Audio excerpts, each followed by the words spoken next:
হরিচাঁদ ঠাকুর তো অন্য কিছু বলে নাই, সে তো হরিবল বলতে বলেছে।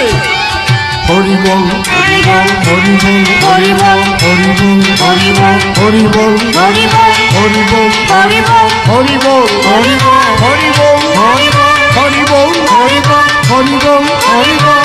কোন হরি? সত্যযুগে ছিলেন হরি, ত্রেতাতে রাম ধনুধারী, দাপরেতে নন্দের ঘরে সেই হরি খেলেন মাখন চুরি করি। আবার সেই হরি নদী